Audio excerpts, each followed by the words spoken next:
Hi అండి, welcome to Kommasani presents. టమాటా పప్పు అంటే చాలా మందికి ఇష్టం కదా. ఈ టమాటా పప్పుని మరింత హెల్తీగా, మరింత టేస్టీగా, కొంచెం కొత్తగా తయారు చేసి చూపిస్తానండి. చాలా సింపుల్గా అయిపోతుంది. దీంట్లోకి మనం తీసుకోవాల్సింది కొంచెం కందిపప్పు, అంతే మోతాదులో పెసరపప్పు, ఎర్ర కందిపప్పు. ఈ మూడింటితోటి ఈ పప్పు చాలా రుచికరంగా ఉంటుంది అండ్ హెల్త్కి కూడా చాలా మంచిది. మంచి ప్రోటీన్ కూడా లభిస్తుంది. వీటిని శుభ్రంగా వాష్ చేసేసుకోవాలి.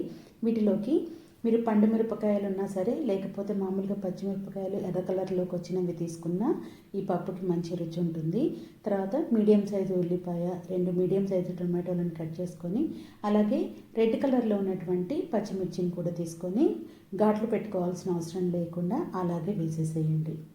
తర్వాత దీంట్లోకి తగినంత ఉప్పును వేసుకొని నార్మల్గా మనము పప్పు ఎలా ఉడకబెట్టుకుంటామో అలా ఉడికించుకోండి. ఈలోపు చిన్న నిమ్మకాయ సైజ్ అంతా చింతపండుని కూడా నానేసుకొని ఆ వాటర్ని తీసి పక్కన పెట్టుకోండి. ఇప్పుడు స్టవ్ మీద ప్యాన్ పెట్టి ప్యాన్లోకి 2 టేబుల్ స్పూన్ల ఆయిల్ని వేసుకోండి. ఈలోపు విజిల్స్ వస్తే ఆవిరిపోయిన తర్వాత కుక్కర్ మూత తీసి ఒకసారి పక్కన పెట్టేసుకోండి. ఇప్పుడు ఆ ప్యాన్లోనే 2 ఎండుమిరపకాయలు, అలాగే ఒక 5-6 వెల్లుల్లి రెబ్బల్ని కచ్చాపచ్చాగా దంచి వేసుకోవాలి.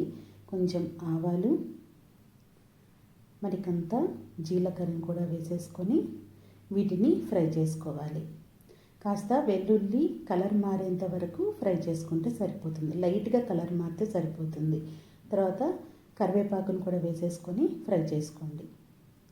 యాక్చువల్గా చెప్పాలి అంటే 1 పాట్ డిష్ మీకు ఈ చిన్న ప్యాన్తో కాకుండా కుక్కర్లోనే మొత్తం అయిపోతుంది కూడా. మంచిగా వేగిన తర్వాత మనం కుక్కర్ మూత తీసి చూసాం కదా, కలుపుకోకుండా ముందుగా తాలింపు అంతా వేసేసుకోండి. ఇప్పుడు స్టవ్ ఆన్ చేసేసి కుక్కర్ని పెట్టేసి ఫ్లేమ్ని సిమ్లో పెట్టుకొని తాలింపునంతా కూడా ఒకసారి బాగా కలిపేసుకోండి. తర్వాత చింతపండు గుజ్జును వేసుకొని, మనం కొందరైతే పప్పు గట్టిగా తింటారు, కొంత పలచగా తింటారు. దాన్ని బట్టి మీరు వాటర్ని అయితే యూజ్ చేయండి. ఇలా చింతపండు గుజ్జు వేసేసిన తర్వాత ఒకసారి బాగా కలిపేసుకోవాలి. ఇప్పుడు దీంట్లోకి తగినంత వాటర్ని యాడ్ చేసుకోండి. చింతపండు పచ్చివాసన పోయే వరకు, ఆ గుజ్జులో ఉండే పచ్చివాసన పోయి ఉడికేంత వరకు ఉడకనివ్వాలి. దాదాపు 10 నిమిషాల పాటు ఉడకనివ్వాల్సి ఉంటుంది.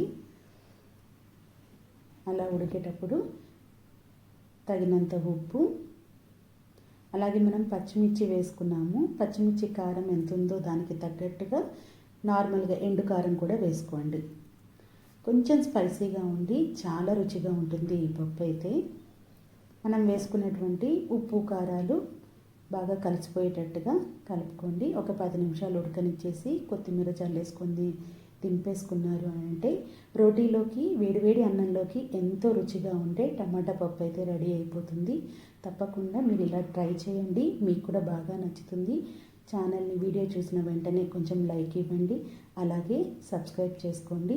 అన్నం తక్కువగా పెట్టుకొని పప్పు ఎక్కువగా వేసుకొని వేడివేడి అన్నంలో ఈ పప్పు వేసుకొని తగినంత నెయ్యిని వేసుకొని తిన్నారు అని అంటే అలా తినేస్తూ ఉంటారండి. అంత బాగా నచ్చుతుంది. Thank you for watching.